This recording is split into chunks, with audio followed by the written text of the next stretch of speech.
सबको नमस्ते। 77th episode है हमारा आज गीता के ऊपर।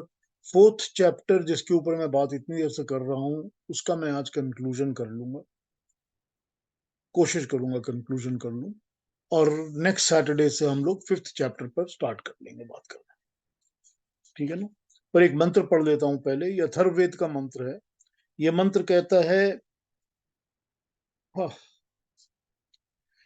ये त्रिशप्तः परियंती विश्वारूपाणि बिभ्रतः वाचस्पतिर् बलाः तेषां तन्वो अद्य दधातु ने। तीन गुण के धधातुओं की प्रार्थना है। हे परमात्मा, तीन गुण जिनके सात तत्व हैं संपूर्ण रूप में धारण करते हुए सब और फैल रहे हैं, उनके बल आज मेरे लिए वाणी का स्वामी वचस्पति प्रदान करे। इसको समझते हैं एक मिनट। अथर्ववेद के मंत्र जो होते हैं वो थोड़े से साइंस बेस्ड टेक्निकल ज्यादा होते हैं रादर देन ओनली प्रेयर्स। इसमें ये कह रहे हैं इस मंत्र में कि सात धातु हैं और सात के तीन रूप हैं, यानी कि टोटल 21 तत्व हैं। समझ लीजिए, सात अलग अलग धातु हैं। सात कौन से हैं? सात का नाम लेते हैं। पहले तो पांच जो हैं वो हमारी एलिमेंट्स कहते हैं जिनको हम, यानी कि पृथ्वी, जल, वायु, अग्नि, आकाश, ये पांच। और उसके बाद दो और, एक अहंकार और एक तन मात्रा। अहंकार होती है आइडेंटिटी, मैं हूं, ये आइडेंटिटी। कोई भी चीज जो है उसकी आइडेंटिटी जो होती है ये अहंकार है यहाँ पर। और तन मात्रा होती है पांच टाइप की, लेकिन यहाँ पर उन्होंने एक गिनाया है जिसके अंदर वो पांचों आ गई हो। पांचों तन मात्रा कौन सी होती हैं? पांचों तन मात्रा होती हैं स्पर्श यानी कि टच, गंध स्मेल, शब्द यानी सुनना, स्पर्श, शब्द, और कौन सी हैं पांच? हमारी जो पांच सेंसरी फीलिंग्स है ना, वो पांचों इन तन मात्राओं के कारण ही होती है हमारे अंदर। वाक, एक बोलना, वाक भी है, और एक देखना, दृष्टि। तो ये पांचों इनकी जो क्या कहा जाए उसको, शक्ति हमारे अंदर होती है, जो हमारे अंदर काम करती है, वो ये तन मात्रा कहलाती है। सारी सृष्टि में जो काम करती है वो तन मात्रा कहलाती है। तो पांच तन मात्राओं का इन्होंने एक ही तन मात्रा बोल दिया है और पांच अलग अलग एलिमेंट्स ले लिए इन्होंने, और उनको मिलाकर ये इन्होंने कहा है कि ये सात हैं। अब ये सात के तीन रूप हैं, यानी कि इन सातों के तीन, 7 × 3 तो 21 हो गए। तो इन्होंने 21 गिनाए यहाँ पर। 21 रूप कैसे हो गए? ये सातों के सत्व रूप भी होते हैं, रजस रूप भी होते हैं और तमस रूप भी होते हैं, इन सब के। तो हे परमात्मा, ये जो 21 रूप हैं ये सारे के सारे मेरे को, जैसे ही तुम वाचस्पति की तरह वाणी देते हो, जो परमात्मा है वो सबको वाणी देता है, आवाज देता है गले में। चाहे वो कोई प्राणी है, चाहे जीव है, चाहे कुछ भी है, वो आवाज देता है परमात्मा। तो जैसे ही तुम मेरे अंदर आवाज देते हो, वाणी देते हो, उसी तरह ये 21 के 21 गुण जो हैं ये मेरे लिए परोपकारी हों, अच्छे हों, शुभ काम करें, कोई नेगेटिव्स ना करें। ये प्रार्थना है इस मंत्र में।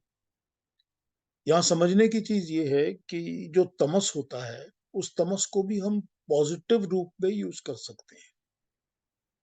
जब हम ये समझ जाते हैं कि उसकी क्वालिटी क्या है, तो कोई भी चीज जो तमस में आती है उसको पॉजिटिव रूप में यूज किया जा सकता है। तो यहाँ पर यही कहा गया है कि सत्व, रजस और तमस जो भी इनकी फॉर्मेशंस हैं इन सातों की, सब चीजें मेरे लिए अच्छी हों। एक बात और यहाँ पर ध्यान देने की ये है कि जो वाणी होती है, वाक होता है, हमारे अंदर आवाज होती है, उस आवाज के अंदर कोई सत्व, रजस, तमस नहीं होता। शब्दों में हो सकता है, हम जो बोलेंगे वो खराब अच्छा हो सकता है। आवाज में अच्छा बुरा कुछ नहीं होता। आवाज जब दी जाती है इंसान को, मनुष्य को, तो वो कहा, उसमें कोई नेगेटिव पॉजिटिव कुछ नहीं है। उसकी मॉड्यूलेशन हम तब करते हैं जब हमारा दिमाग उसको कंट्रोल करके चलाता है। तब तक उसकी आवाज के अंदर कोई कलर नहीं है। तो बस यही बताया है इसके अंदर, इस इस मंत्र के अंदर। खैर, इसमें जितनी बात करेंगे उतनी करते जाएंगे, वो तो कोई एंडिंग नहीं है इसकी। We can keep talking, but ये इसके मंत्र का अर्थ है।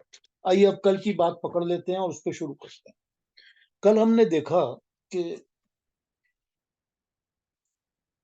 कल हमने देखा कि 5 लेवल्स बता दिए हमारे को अवेयरनेस और कॉन्शियसनेस के। तो 5 लेवल बताने के बाद उन्होंने बताया कि इन 5 से अलग सुपीरियर जो होता है वो अवतार हो जाता है। या यूं कहा जाए कि वो जो अवतरित होता है ऊपर से, उसमें ये 5 लेवल की जरूरत नहीं होती, वो ऑलरेडी इनसे सुपीरियर होता है। कल ये बताया इन्होंने, हमारे को समझाया इन्होंने अरविंदो घोष के थॉट में। तो वो ये बताते हैं कि जैसे सृष्टि के अंदर, अब देखिए इश्यू ये है, श्वेता जी को कल मैंने बताया था कि अरविंदो जी बहुत ज्यादा इन्फ्लुएंस्ड हैं from Vedanti thought of Shankaracharya. Shankaracharya के थॉट्स के ऊपर भी कल मैंने बात की थी। तो यहाँ पर मैं ये एक बात और क्लैरिफाई करना चाहूंगा कि शंकराचार्य जो थे, उन्होंने ये सारा काम ही इसीलिए किया था ताकि लोगों को परमात्मा में, ईश्वर में विश्वास हो।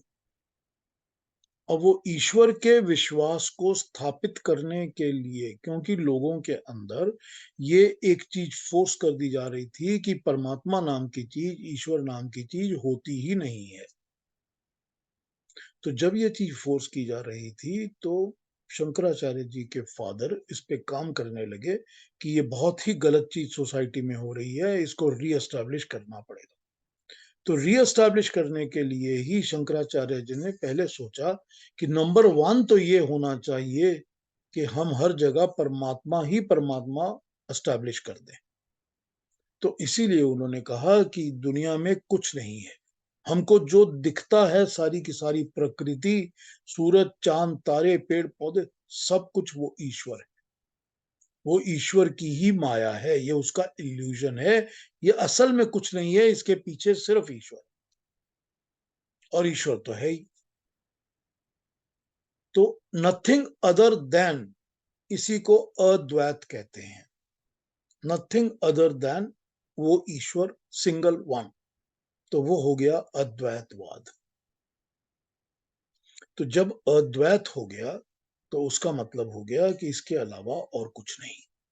तो ये चीज शंकराचार्य जी ने इसीलिए एस्टैब्लिश की थी कि लोगों का ईश्वर पर, परमात्मा पर फिर से विश्वास बैठना शुरू हो जाए, क्योंकि उसके पहले इस चीज को इरेडिकेट किया जा रहा था। अब जो इरेडिकेटेड थॉट के लोग थे, वही थॉट के लोग इवेंचुअली हमारी सोसाइटी में 100 साल, 200 साल, 150 साल बाद लेफ्टिस्ट थॉट वाले हो गए हैं, जो कि आज भी ये मानते हैं कि ईश्वर और परमात्मा कुछ नहीं होता। ठीक है, ये था उनका थॉट। अब इस अद्वैतवाद के थॉट के ऊपर भी, जैसे हर एक चीज में होता है, कि बहुत सारे लोग ऐसे होते हैं जो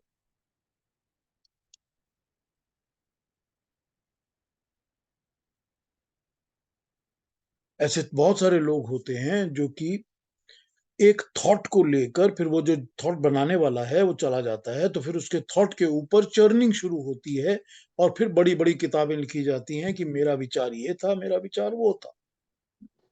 कोई भी इंसान जो होते हैं, उनके थॉट्स के ऊपर इसी तरह चलती है बातें। अब महात्मा गांधी हैं, वो चले गए, जो भी उन्होंने कहा बोला, निकल गए। महात्मा गांधी के ऊपर कम से कम 50 लोगों ने, और अलग अलग लोगों ने किताब और थॉट और कई कुछ लिख लिया। अब आप इसको मानो, उसको मानो, जैसा भी आप मानो वो है। ठीक उसी तरह जैसे गौतम बुद्ध का थॉट था। गौतम बुद्ध के थॉट में तो ये था नहीं कि ईश्वर है या नहीं है, या ऐसा कोई बात थी ही नहीं। लेकिन उनको मानने वालों ने बाद में आस्ते आस्ते पीटर हम करते करते करते करते करते करते पूरे फॉर्मेट को चेंज कर दिया। वही हाल हो रहा है यहाँ पर, कि जो शंकराचार्य ने कहा था, जिसको उन्होंने वेदांत से लिया था। वेदांत हमारा लास्ट लास्ट दर्शन है। 6 दर्शन है हमारे फिलॉसफीज के, जैसे न्याय दर्शन है हमारा, जैसे हमारा योग दर्शन है, उसमें वेदांत जो है उसको ब्रह्म सूत्र कहते हैं, उसका नाम ब्रह्म सूत्र है। लेकिन क्योंकि वो लास्ट दर्शन है जो वेदों के ऊपर बेस्ड है, इसीलिए उसको वेदांत भी कहते हैं। तो वेदांत का दर्शन जो है वो पूरा यही है कि ईश्वर क्या है और परमात्मा क्या है, इसीलिए उसको ब्रह्म सूत्र कहते हैं। और क्योंकि वो ईश्वर और परमात्मा की ही बात करता है, इसीलिए शंकराचार्य जी ने उसी को अपना बेस बनाया और कहा कि देखिए ईश्वर इसमें कहा गया है, बताया गया है, तो ये ईश्वर है, ये परमात्मा है। ठीक है, यही बात हो गई उसमें अल्टीमेटली, जो कि उन्होंने बताई।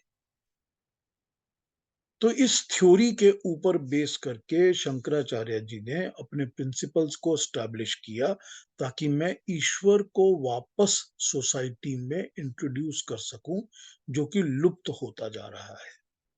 उसी थ्योरी के ऊपर फिर अद्वैतवाद शुरू हुआ, वेदांतीवाद शुरू हुआ, फिर बहुत सारे लोगों ने पढ़ना सुनना शुरू किया और कहा कि नहीं, ऐसा नहीं, ऐसा होना चाहिए।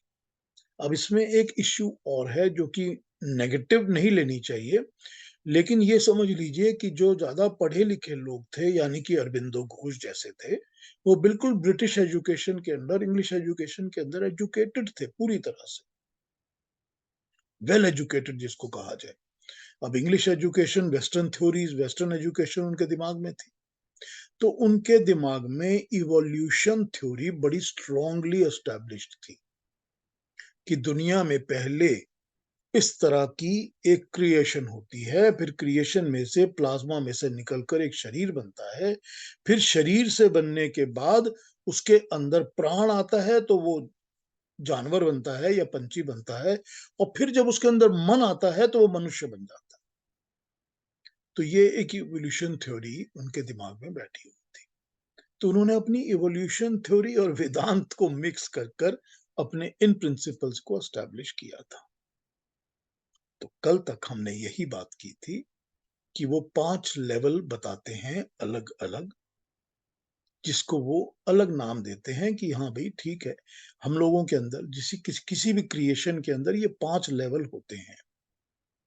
5 लेवल किसी भी क्रिएशन में, जो हमको नेचर दिखती है और जो ह्यूमन बींग्स हैं, इन सब के अंदर वो 5 लेवल होते हैं। अब जो हाईएस्ट 2 लेवल हैं, ह्यूमन का हाईएस्ट लेवल और जो अवतार ले लेते हैं वो वाला लेवल, इन दोनों पे वो क्या कहते हैं, थोड़ा सा उसको करते हैं, फिर बाकी बातों पे आ जाता हूं, जो चैप्टर क्लोज कर देंगे फिर उसके बाद। एक सेकेंड, इसको पढ़ता हूं मैं।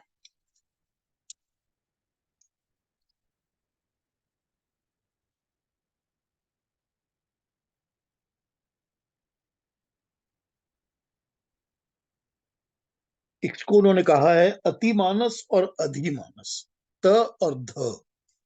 तो अतिमानस जो अल्टीमेट सुपरा नेचुरल, और अधिमानस जो ओवर माइंड, मतलब माइंड से ऊपर। तो जो मानसिक चेतना के जिन 5 स्तरों को, 5 लेवल्स को हमने उल्लेख किया है, बताया है, उन सब में अधिमानस ओवर माइंड और अतिमानस सुप्रामेंटल के ऐसे हैं जो सबसे निकट के स्तर हैं, क्लोज टू ईच अदर। दूसरे शब्दों में हम कह सकते हैं कि ये 5 श्रृंखलाओं में इन दो के अंदर फर्क क्या है वो समझना चाहिए। अतिमानस सुप्रामेंटल तो सृष्टि की सत्य चेतना है, उसमें अज्ञान का लेश मात्र भी नहीं है, ज्ञान उसका निज स्वभाव है। अतिमानस अज्ञान में से निकलकर ज्ञान में प्रवेश नहीं करता, असत्य से निकलकर सत्य की तरफ नहीं जाता, वह तो है ही ज्ञान रूप, सत्य रूप, प्रकाश रूप। अब देखिए ये क्या कह रहे हैं। ये कह रहे हैं कि हमने आपको कल बताया, जैसे उन्होंने बताया है, कि जो 5 लेवल हैं, वो 5 लेवल तो हम सब जो पैदा होते हैं, हम सबके या नेचर के 5 लेवल। उन 5 लेवल के अलावा जो अति मानस है, जो कि सुप्रा मेंटल है, वो ऐसा है जो कि इन लेवल्स में से निकल के नहीं आता, वो अपने आप में ही ज्ञान होता है, उसको अज्ञान से निकलकर ज्ञान में आना नहीं पड़ता। वो हमारे आपकी तरह नहीं है जो कि अज्ञानी था और अब ज्ञान पा रहा है, ऐसा नहीं है। वो खुद ज्ञान ही है और ज्ञान प्रकाश रूप है। सत्य से महत्तर सत्य में प्रवेश करता है, ज्ञान में अज्ञान बढ़ाता है और प्रकाश की ज्योतियों को सब तरफ बढ़ाता है। विस्तृत से असीमता अनंतता की तरफ जाता है। यह ब्रह्म का ही सच्चिदानंद स्वरूप है। ये ब्रह्म का ही स्वरूप है। अब उन्होंने बिल्कुल वही अवतार मान लिया जो कि लोग कहते हैं कि परमात्मा अवतार लेता है। इन्होंने एग्जैक्टली उसी चीज को मान लिया है, लेकिन वर्डिंग अलग लिए हैं, अलग अलग तरीके से बात कर रहे हैं। तो अलग तरीके से बात करके इन्होंने बता दिया कि वो क्या है। वो परमात्मा का निर्गुण रूप नहीं है, वो परमात्मा का सगुण रूप है, जिसमें क्रियाशील होकर ब्रह्म जो है वो अपना एक रस रूप धारण करके ज्ञान सत्य प्रकाश को प्रकृति के बहु रूप में, नाना रूप में उतार रहा है। ये कह रहे हैं इसमें अरबिंदो घोष। अब इवेंचुअली वो उसी पे आ जाते हैं जिसमें कहते हैं कि जो अधिमानस है, ओवर माइंड है, वो ऐसा मनुष्य है जो कि एक लेवल से चढ़कर ऊपर तक गया है। लेकिन जो अति मानस है, सुप्रा मेंटल है, वो लेवल से चढ़ के नहीं गया, वो ऊपर से उतर कर आया है ताकि हम सब के लेवल को ऊपर कर सके। कुएं में कोई गिर गया तो कुएं में गिर के वो हाथ पांव मार रहा है कि मैं ऊपर वापस जा सकूं, लेकिन ऊपर से जो रस्सी फेंक रहा है वो नीचे की तरफ बेंड कर रहा है कि मैं इसको ऊपर उठा सकूं। तो जो कुएं से ऊपर उठना चाहता है वो तो अधिमानस है, वो highest level of human being है जो ऊपर उठना चाहता है। और जो अति मानस है वो ऊपर से रस्सी नीचे फेंक रहा है कि मैं बैठ खड़ा हूं, ले मैं बढ़ा रहा हूं हाथ, तू ऊपर आ जा। ये समझा रहे हैं अरविंदो घोष यहाँ पर मोटे मोटे तरीके से। वो कहते हैं कि जब धर्म की प्रति ग्लानि होने लगती है, अधर्म सिर ऊंचा करने लगता है, जब साधु पुरुषों का के साथ दुर्व्यवहार होता है और दुष्ट पुरुषों का बोलबाला होने लगता है, तब भगवान अवतरित होते हैं ताकि धर्म की अखंड राज्य स्थापित हो सके। श्री अरबिंदो की दृष्टि में अवतार क्या है? अवतार अति मानस का ही किसी और व्यक्ति में व्यक्त होना है, ताकि व्यक्ति मानव समाज के अन्य व्यक्तियों को, संपूर्ण मानव समाज को, मानस चेतना को ऊपर उठाकर अति मानस चेतना की ओर ले जा सके। जिस व्यक्ति में अति मानस उतर आता है उसका जीवन दिव्य यानी डिवाइन लाइफ कहलाता है। ऐसा ही व्यक्ति अवतार कहलाता है और दूसरे लोगों को डिवाइन एक्शंस या दिव्य कर्म करने के लिए प्रेरित करता है। अब इसको समझ लेते हैं कि क्या कह रहे हैं।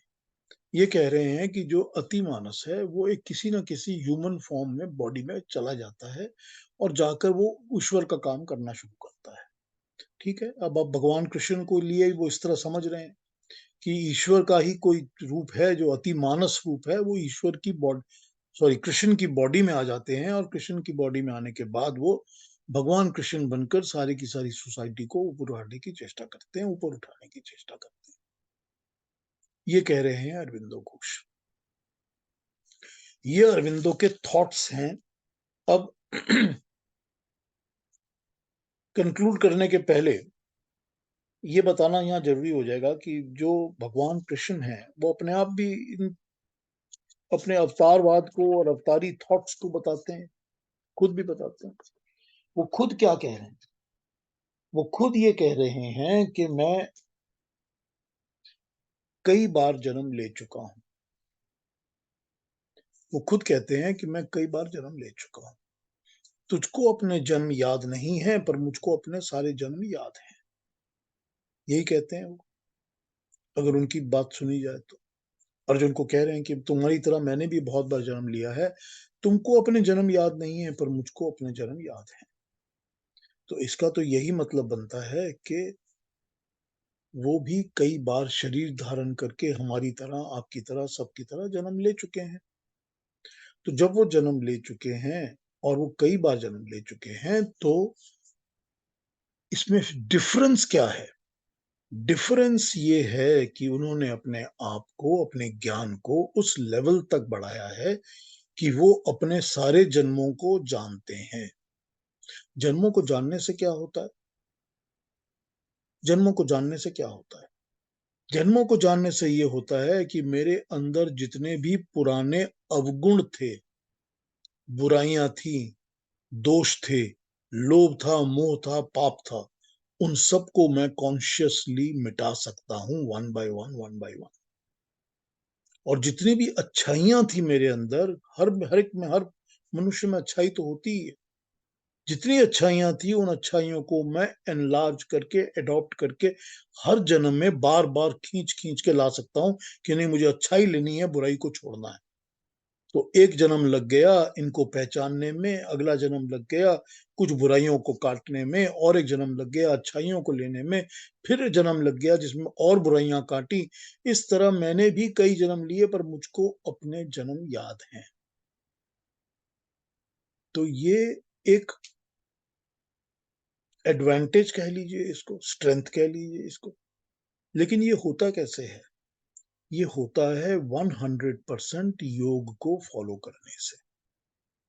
जब हम अष्टांग योग फॉलो करते हैं, योग की सारी पद्धतियां फॉलो करते हैं, सारे स्टेप्स के ऊपर चलते हैं, स्टार्टिंग फ्रॉम यम नियम टू एवरीथिंग समाधि, तो ये सारी चीजें हमारे सामने खुल के पॉजिटिव होने लगती हैं।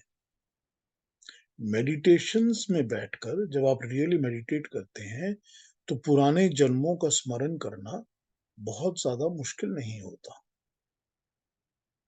उनको झेल पाना और ज्यादा मुश्किल होता है। If you know the realities and you have to handle the realities, it is very difficult to face and handle the realities. It's not difficult to know the realities. It is more difficult to face the realities. तो ये जो होता है, योग के through ये सब possible है। सारा ही कुछ पॉसिबल है, और योग के थ्रू जो सिद्धियां मिलती हैं, वो सिद्धियां यही सब करवाती हैं।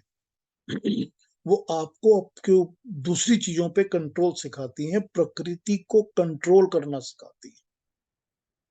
तो जब वो प्रकृति को कंट्रोल करना सिखा देती हैं, तब जब जन्म लेता है मनुष्य, तो उसको पता होता है कि मैं किसी भी प्राकृतिक चीज का गुलाम नहीं हूं, किसी भी चीज का गुलाम नहीं हूं।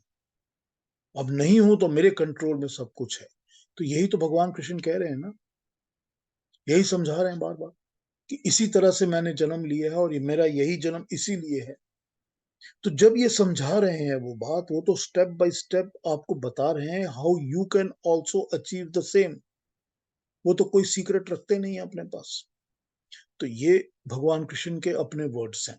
वो कई बार, 3 या 4 बार गीता में कहते हैं कि मैं ईश्वर नहीं हूं, मैं तुमको वही बता रहा हूं जो ईश्वर ने ज्ञान दिया है। और वो उस वक्त उस ट्रांस में है, ट्रांस, उस ट्रांस में है कि वो जो रिसीव कर रहे हैं वो बोल रहे हैं, जो रिसीव कर रहे हैं वो बोल रहे हैं। और वो रिसीव करके बोल रहे हैं तो वाया मीडिया बन गए हैं। मैंने आपको शुरू में कहा था कि ये गीता को समझने के लिए आपको समझना पड़ेगा कि ये एक टू मैन एक्ट है। Two man act. एक आदमी ह्यूमैनिटी को, मैनकाइंड को रिप्रेजेंट करता है, जो अर्जुन है, और एक आदमी ईश्वर की वाणी को, परमात्मा की वाणी को रिप्रेजेंट करता है, जो कि भगवान कृष्ण है। और एक आदमी की जितनी समस्याएं, प्रॉब्लम्स हैं, दूसरा उसकी सॉल्यूशंस बता रहा है। इसको इस तरह समझिए, क्योंकि इसी तरह से गीता आपको समझा रही है। अब ये हमने बताया आपको जो भगवान कृष्ण कहते हैं, यह गीता का थॉट है। अरविंदो इसको थोड़ी सी दूसरी तरह ट्विस्ट करके बताते हैं। तो वो बताते हैं कि क्योंकि परमात्मा और प्रकृति एक ही हैं, फिर वो उसमें प्रकृति के अंदर मनुष्य के रूप के 5 लेवल बताते हैं, और फिर 6th लेवल पर आकर बोलते हैं कि वही हो सकता है कि जो 5वें लेवल तक पहुंच तो गया है, मगर उसके बाद उसको ईश्वर जो है वो उसके अंदर आकर अपनी ज्ञान की तरह बैठ जाता है, तो उसका सारा ज्ञान मिट जाता है। उनको स्तरों में से नहीं आया, वो ज्ञानी ही है। अब ये बता रहे हैं अरविंदो घोष। अब यहां पर अपने आप को कंफ्यूज मत करिए। Don't confuse yourself and don't get into the confusing thoughts either, because it doesn't make a difference. एक थॉट को आप समझ लीजिए कि कोई क्या बोल रहा है, दूसरे थॉट को समझ लीजिए कि क्या बोल रहा है। इसी तरह अब अरविंदो घोष के थॉट के बाद मैं आपसे बात करता हूं जो इस चैप्टर में कर्म, विकर्म और अकर्म की बात की गई है। हमने पढ़ा है थोड़ी देर पहले इसी चैप्टर में, 4th चैप्टर में, कि इसमें कर्म, विकर्म और अकर्म बताया गया है। कर्म वो है जो तुझे करना चाहिए, करणीय कर्म, करने योग्य कर्म, जो तुझे करना चाहिए वो कर्म है। मतलब ये कि स्वधर्म जो तेरा है, जो तेरा स्वधर्म है। अब स्वधर्म क्या है? स्वधर्म है जो तूने, जिसके लिए तूने एजुकेशन ली है, जिसके लिए तूने ट्रेनिंग ली है, जो तेरा प्रोफेशन है, वो तेरा स्वधर्म है। बिकॉज तू उसी की तरफ इंक्लाइंड है, वो तेरा अंदर से दिल करता है कि मैं ये काम करूं, मैं ये पढ़ाई करूं, मैं ये ट्रेनिंग लूं, मैं ये प्रोफेशन में जाऊं। वो तेरा स्वधर्म है। स्वधर्म को करना कर्म है। लेकिन स्वधर्म को करने का तरीका क्या है? स्वधर्म को करने का तरीका है निष्काम भाव से करना। दुनिया की किसी वस्तु की कामना नहीं करना, कोई लाभ, कोई मोह, कोई ममता, कोई स्पृहा, कोई किसी के लिए अट्रैक्शन, कुछ नहीं रखना। सिर्फ निष्काम भाव से मेरी कामनाएं नहीं है, मुझे ड्यूटी बाउंड कर्म करना है तो कर्म करना है बस, क्योंकि ये मेरी ड्यूटी। तो निष्काम भाव से अपने स्वधर्म को निभाना, जिसमें किसी तरह का लालच, लोभ, पर्सनल इंटरेस्ट नहीं होना चाहिए। तो जब निष्काम भाव से हम स्वधर्म को निभाएंगे तो ये हमारा कर्म है, करणीय कर्म है। और इसके विपरीत, इससे उल्टा जो भी करेंगे वो विकर्म है। अब अकर्म वो होता है जब हम कुछ नहीं करते। जब हम कुछ नहीं कर रहे होते तो भी हम आइदर दिस साइड और दैट साइड होते हैं। भगवान कृष्ण कोई मिडिल लाइन तो खींचते ही नहीं है, बोलते हैं सेंटर तो कुछ होता ही नहीं है, either you are on this side और you are on that side. अब वो एग्जाम्पल जो हमने आपको दिया था कि चोर चोरी कर रहा है और आप देख रहे हैं आंख से वो चोरी कर रहा है, तो अगर आप देख रहे हैं और कुछ नहीं बोल रहे हैं तो आप उसका साथ दे रहे हैं। तो वो अकर्म जो है उस वक्त विकर्म बन जाता है। और अगर आपने देखा कि चोर चोरी कर रहा है और आपने कोशिश की कि मैं पुलिस को बुलाऊं या जिसकी चोरी कर रहा है उसको जगा दूं या इस चोर को रोकूं, तो आप अपना कर्म कर रहे हैं, जो कि अकर्म नहीं है, अब कर्म हो गया है। तो विकर्म और अकर्म के बीच में, विकर्म और कर्म के बीच में जो अकर्म है, अकर्म एक्चुअली कुछ नहीं होता। कोई मनुष्य किसी वक्त ऐसा होता ही नहीं है जो कि कोई कर्म नहीं कर रहा होता, क्योंकि आइदर कुछ ना भी करने से भी तो मेंटल कर्म तो हमेशा चलते रहते हैं। क्योंकि कर्म तो मानसिक, वाचिक और कार्मिक है ना। मन से भी तो कर्म होता है, जबान से भी तो कर्म होता है, हाथों पैरों से तो होता ही है। लेकिन जो मन से कर्म हो रहे होते हैं वो भी कर्म होते हैं और उनके भी कर्म फल होते हैं। तो अकर्म कब करता है इंसान? तो अकर्म तो कोई है ही नहीं। तो या कर्म है या विकर्म है। अब बहुत सारे ऐसे थिंकर्स हैं, थिंकर्स, राइटर्स, जो अलग, जिन्होंने अलग अलग गीता के ऊपर लिखा है, जो कहते हैं विकर्म का मतलब होता है विशेष कर्म। कि जब आप कर्म करते करते एक एक्सट्रीम तक पहुंच जाते हैं, जब बहुत अच्छे विशेष कर्म करने लगते हैं, तो वो विकर्म हो जाते हैं। लेकिन ये लिखने वाले थॉट्स हैं, आपको कभी ना कहीं दिख जाएंगे, मिल जाएंगे, आप पढ़ेंगे, उस पर भी ध्यान मत दीजिए, क्योंकि वो करेक्ट ट्रांसलेशन नहीं है। यहां पर बड़ी क्लियरली जब भगवान कृष्ण कर्म और विकर्म की बात करते हैं, तो कर्म और विपरीत कर्म को ही विकर्म बोलते हैं, मतलब उल्टे कर्म को। तो गलत काम और सही काम, बस ये डिफाइन कर देते हैं। और जब वो कर्म डिफाइन करते हैं तो कर्म के अंदर भी सारी चीजें उन्होंने डिफाइन कर दी, जैसा मैंने आपको बताया है। उसके बाद वो विकर्म पे आते हैं तो फिर बोलते हैं अकर्म क्या है। तब अल्टीमेटली कहते हैं कि अकर्म तो कुछ होता ही नहीं है, because always you are either on this side or on that side.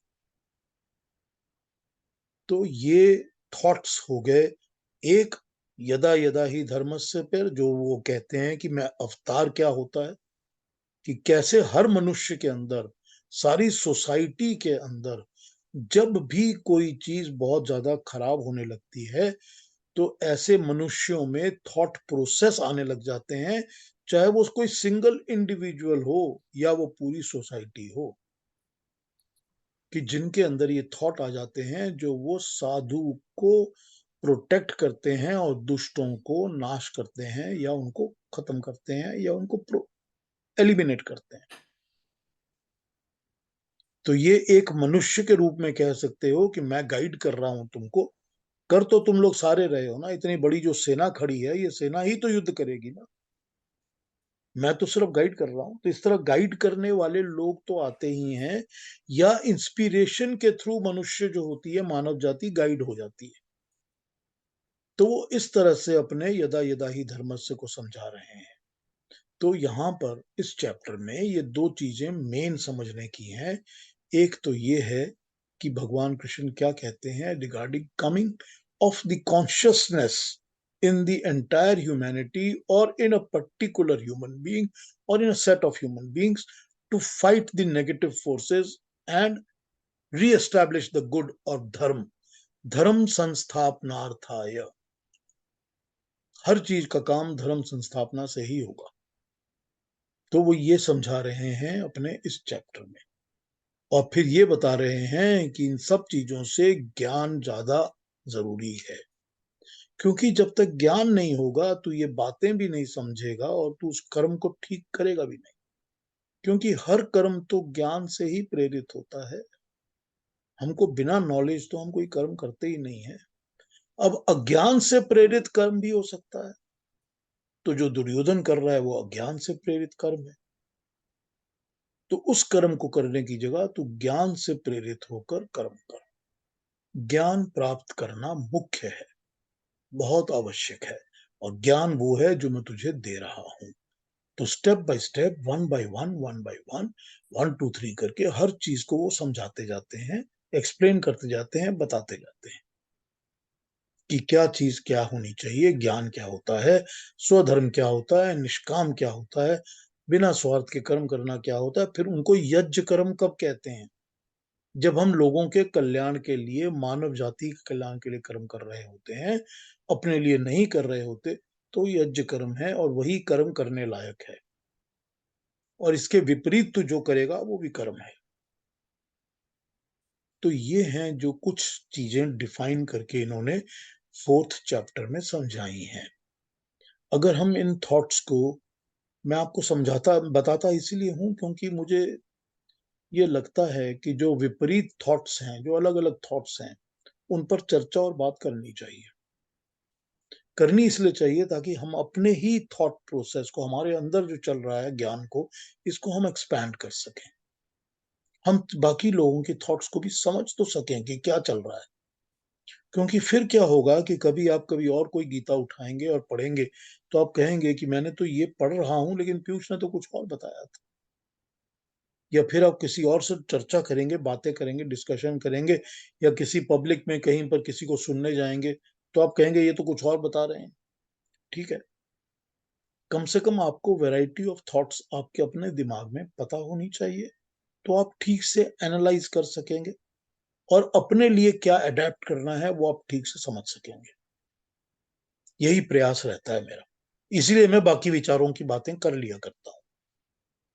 ठीक है, इसीलिए मैं 7 8 गीता अलग अलग पढ़ पढ़ के उनके सबके थॉट्स आपको बताता हूं।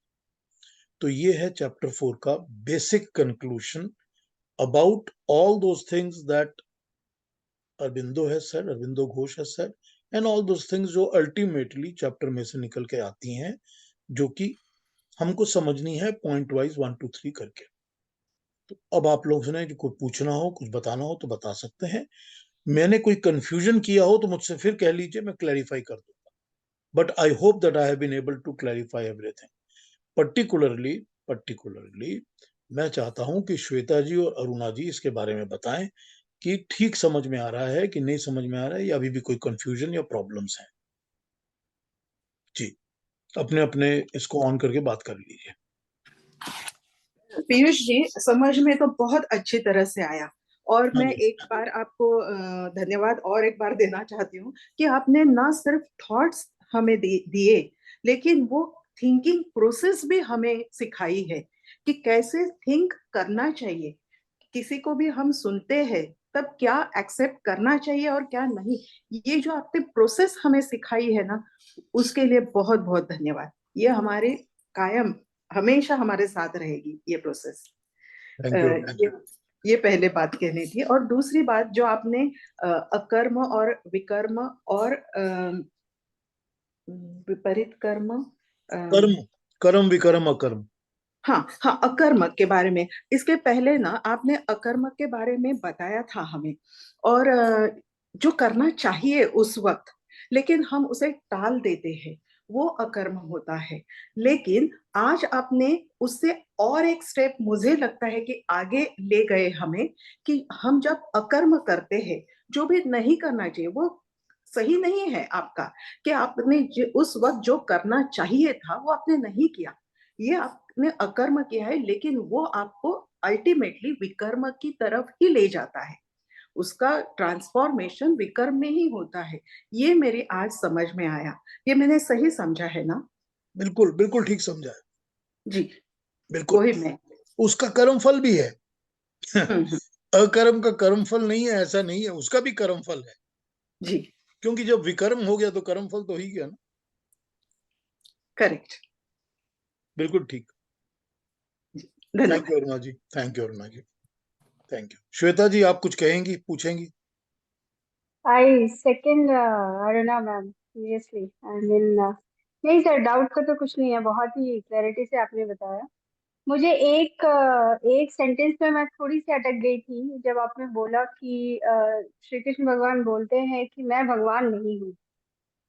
हाँ, ये सभी चीज सांकेतिक है, ये हमने पहले ही इस चीज को समझा है। बट उन्होंने एक तो अपना वो रूप दिखाया, उसके बाद से वो बोल रहे हैं कि मैं भगवान नहीं हूँ, तो वो फिर मतलब वो उसको कैसे, इज इट कॉन्ट्राडिक्टरी या फिर मैंने कुछ मिस किया बीच में? नहीं, कोई कॉन्ट्रडिक्शन नहीं है, कोई कॉन्ट्रडिक्शन नहीं है। जब आपके योग सिद्धियां आपको मिलती हैं, तो योग सिद्धियों में 32 टाइप ऑफ सिद्धियां योग दर्शन में बताई गई हैं।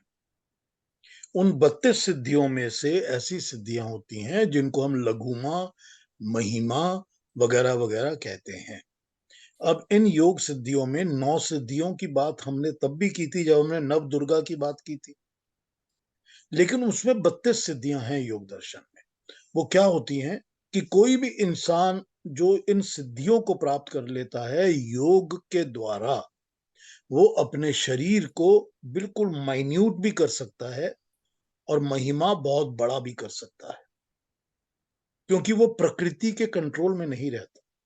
वो प्रकृति को अपने कंट्रोल में कर लेता है। हमारे आपको तो प्रकृति ने पकड़ा हुआ है ना, ये शरीर तो हमको प्रकृति ने दिया है ना, तो हम शरीर को तो उसी तरह रखते हैं जैसे प्रकृति रखती है ना। हम तो अपने हाथों को बहुत बड़ा करके ऐसा नहीं कर सकते ना कि मेरे लंबे हाथ हो जाएं और दूर तक मैं 15 फीट पड़ी दूर चीज को उठा लूं। हम नहीं कर सकते। क्यों नहीं कर सकते? क्योंकि हमको प्रकृति रिस्ट्रेन कर रही है, कंट्रोल कर रही है। जब प्रकृति हमको कंट्रोल नहीं करेगी तो हम कुछ भी कर सकते हैं। तो कुछ भी में क्या होता है, वो 32 सिद्धियां योग दर्शन में बताई गई हैं।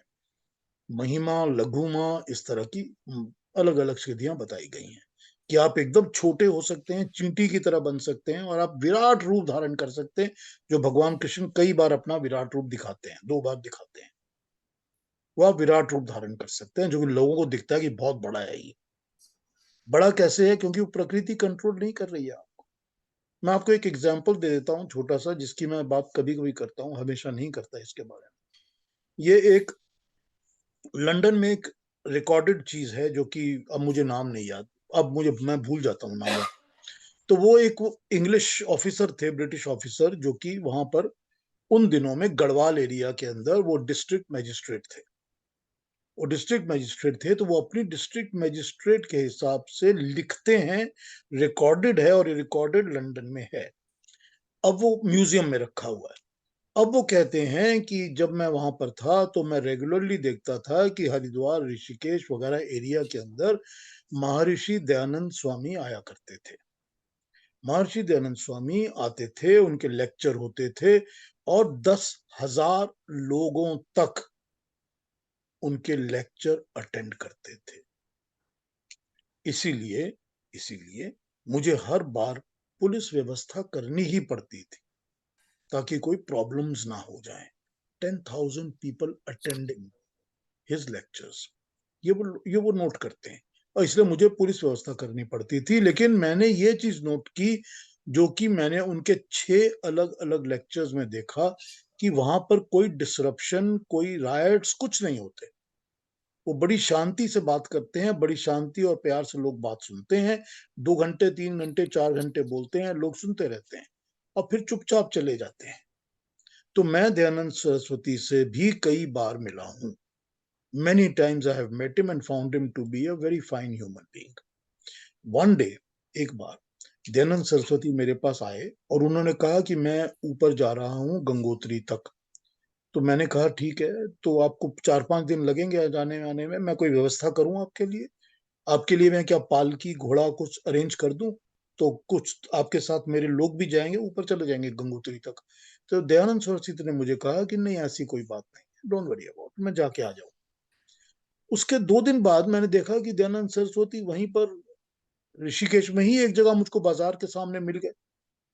तो मैंने उनसे पूछा, सद स्वामी जी, आप तो ऊपर जाने वाले थे गंगोत्री तक, तो क्या हुआ?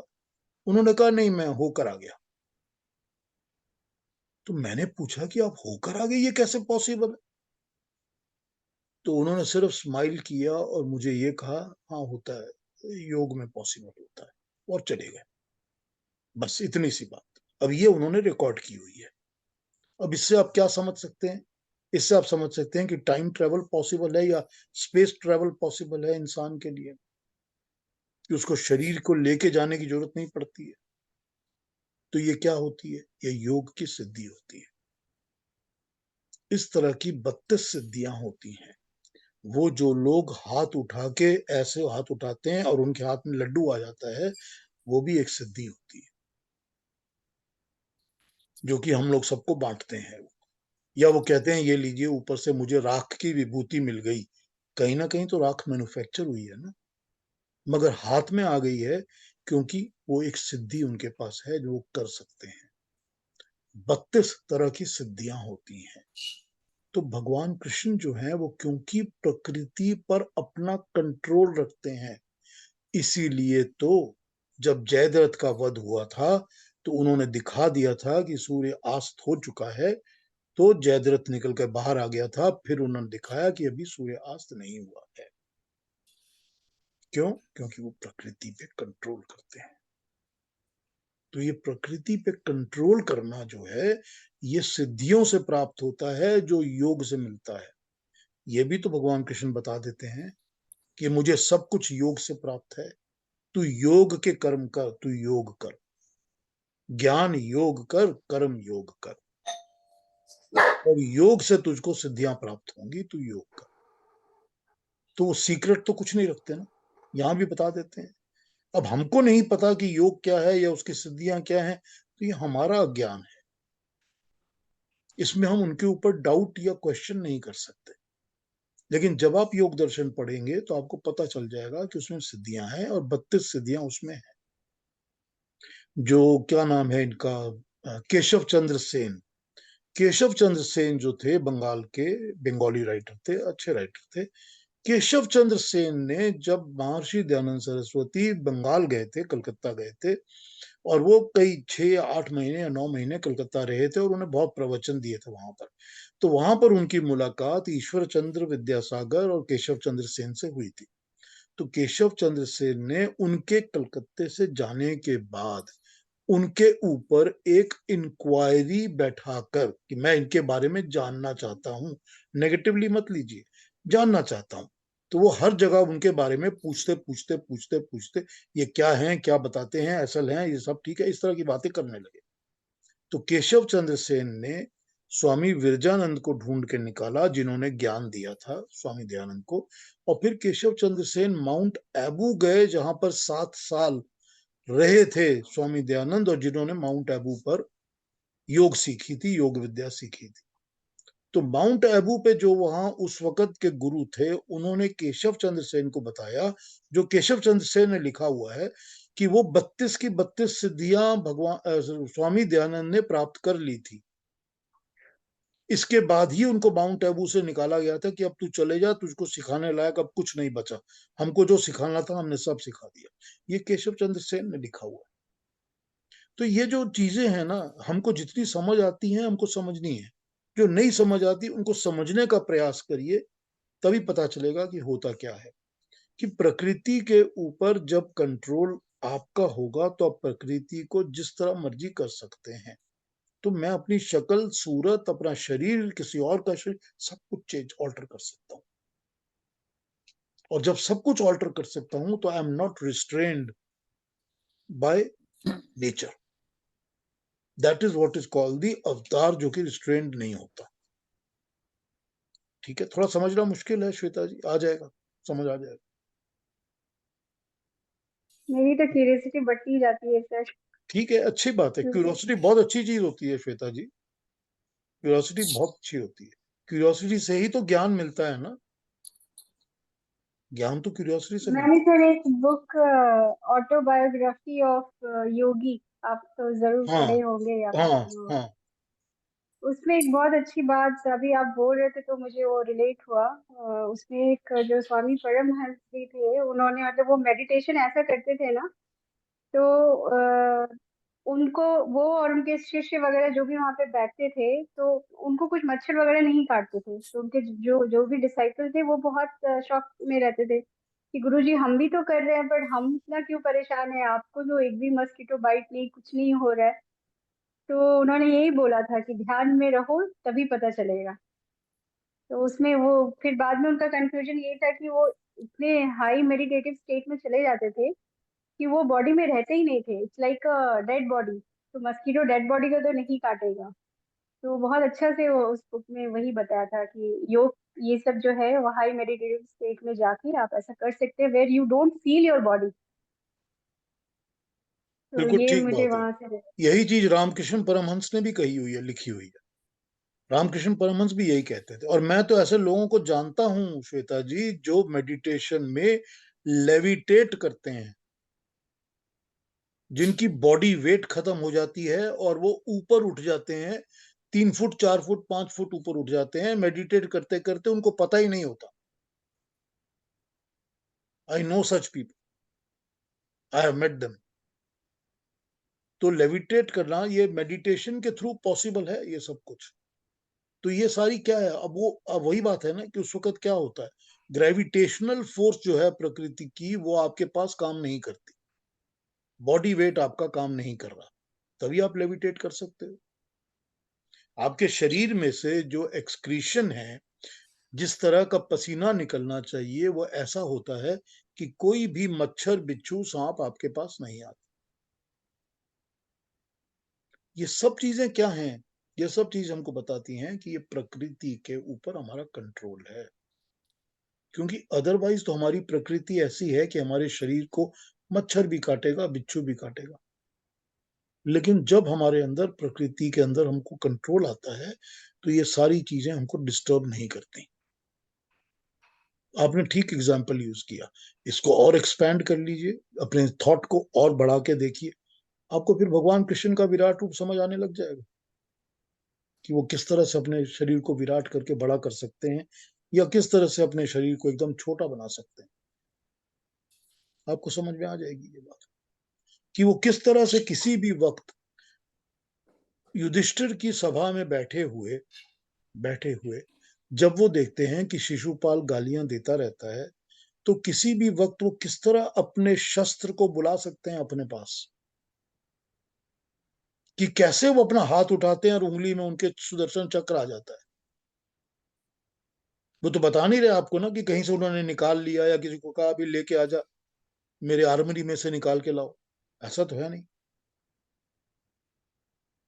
तो ये सिद्धि आपको समझ में आ जाएगी कि वो अपनी ताकतों को, प्रकृति को कंट्रोल करके अपनी ताकत को किस तरह यूज करते हैं कि वो उसको कर सकें। ठीक है, ये बहुत बढ़िया सर। क्यूरियोसिटी बढ़ रही है, अच्छी बात है। सर मुझे एक और क्वेश्चन इससे रिलेटेड याद आ गया, अगर टाइम है हाँ तो मैं हाँ जी, पूछूं? हाँ हाँ बिल्कुल, बोलिए ना। सर अभी आपने वो सुदर्शन चक्र का नाम लिया तो मुझे एकदम से याद आया, ये श्री कृष्ण भगवान को सुदर्शन चक्र परशुराम जी ने दिया था, राइट है? परशुराम ने दिया था का मतलब ये समझिए कि वो शिक्षा दी थी, वो विद्या या ज्ञान दिया था। ऐसा नहीं होता कि मैंने आपको एक तीर दिया है, वो ब्रह्मास्त्र तीर है, वही तीर आपके पास है, वो आप लेके जा रहे हैं सब जगह, और वही तीर आपने खींचा और मिसाइल की तरह चला दिया और काम हो गया। ये अच्छा। नहीं होता। उसका मतलब ये होता है कि मैंने आपको वो एजुकेशन या वो ज्ञान दान दिया है।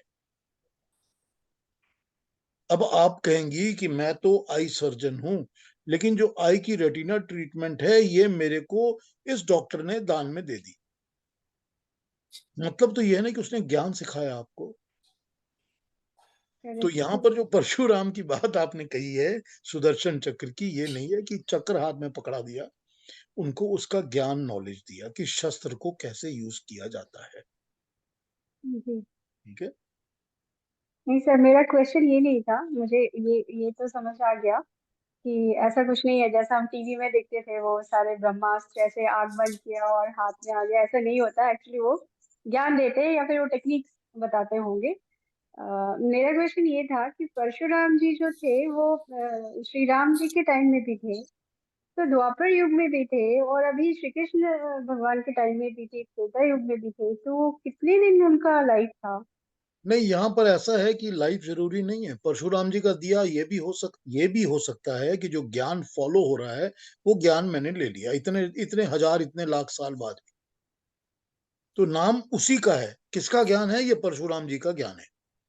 तो फॉलो चल ही आ रहा है उतने दिनों से। आज भी हम पढ़ते हैं ना, किसी की किताब पढ़ते हैं तो हम कहते हैं हाँ ये किताब उसकी लिखी हुई है, 200 साल पहले उसने लिखी थी, पर वो चल रही है ना उसके नाम पर, तो उसी के नाम का ज्ञान हम ले लेते हैं ना। तो एक तो ये है कि परशुराम जी का ज्ञान फॉलो हो चला आ रहा था, तो उन्होंने वही लिया है। दूसरी चीज एक और समझ लीजिए आप कि जो आश्रम व्यवस्था है हमारे यहाँ इंडिया की, भारतवर्ष की, आश्रमों में क्या होता था कि किसी एक ऋषि का आश्रम होता था, तो उस ऋषि के आश्रम को, उसकी विद्या को, उसके नॉलेज को चलाने वाले उस आश्रम को चलाते रहते थे। और वो चलाते थे तो उसी के नाम पर चलाते थे। और जो भी उस आश्रम का, समझ लीजिए यूनिवर्सिटी का डीन होता था या आश्रम का हेड होता था, वो भी उसी नाम को अडॉप्ट कर लेता था। तो पतंजलि जो थे जिन्होंने योग दर्शन लिखा है, पतंजलि तो ऑब्वियसली भगवान राम से भी लाख, 1.5 साल, लाख साल पहले हुए हैं। लेकिन भगवान राम भी तो पतंजलि के योग को फॉलो करते हैं। फिर हमने वेद व्यास ने भी तो पतंजलि के योग को रिफॉर्मेट करके लिखा है ना। तो पतंजलि तो वो नहीं है ना कि एक ही पतंजलि था, वो इतने सालों तक जिंदा था। उनकी जो योग सिखाने की यूनिवर्सिटी उन्होंने एस्टैब्लिश की थी वो चल रही है, और उसमें जो भी हेड बैठता है वो पतंजलि नाम अडॉप्ट कर लेता है। तो this was the format of the universities या आश्रम जो चलते थे। तो इसी तरह से भगवान कृष्ण को भी वो शस्त्र का नॉलेज मिला, जो नाम पुराना है मगर नॉलेज वही है, उनका ही नॉलेज। ठीक है ना।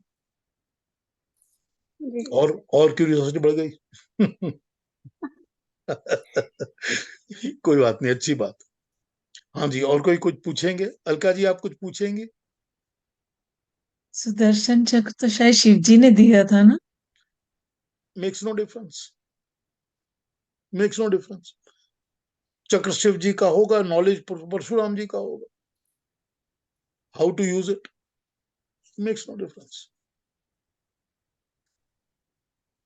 वो महाभारत में पढ़ा है ना हमने, वो सुदर्शन चक्र परशुराम जी ने दिया था, और ये शिव जी ने ब्रह्मास्त्र दिया था, हाँ ठीक है, ऐसा महाभारत में, ठीक है। महाभारत में ऐसा। हाँ जी, और बताइए, किसी को कुछ पूछना कहना हो तो बताइए, कोई और बात हो, कोई और क्वेश्चन हो, कमेंट हो। बहुत अच्छा रहा पीयूष जी।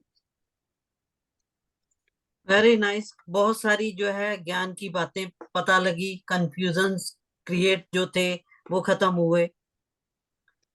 ऐसा ही होना चाहिए। अरुणा जी ने बहुत अच्छा क्वेश्चन पूछे, बहुत वेरी नाइस।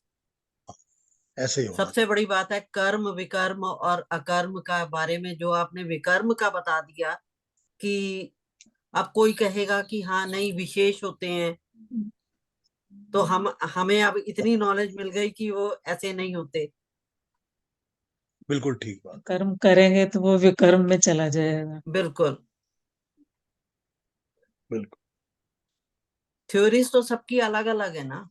हाँ, थ्योरीज अलग है, बिल्कुल ठीक। बहुत अलग अलग है। सब, और सब अलग अलग तरीके से समझाते हैं ना। बिल्कुल। जो भी गीता पे कमेंट्री करते हैं वो अपने तरीके से बताना शुरू करते हैं, अलग पर अलग पीयूष कॉन्सेप्ट जी लगाते एक बात बताइए कि महाभारत में कृष्ण जी ने विराट रूप कई बार अपना दिखाया, 2 बार तो दिखाया। हैं। जी बिल्कुल। एक बार अर्जुन को, एक बार दुर्योधन को भी दिखाया। जी बिल्कुल।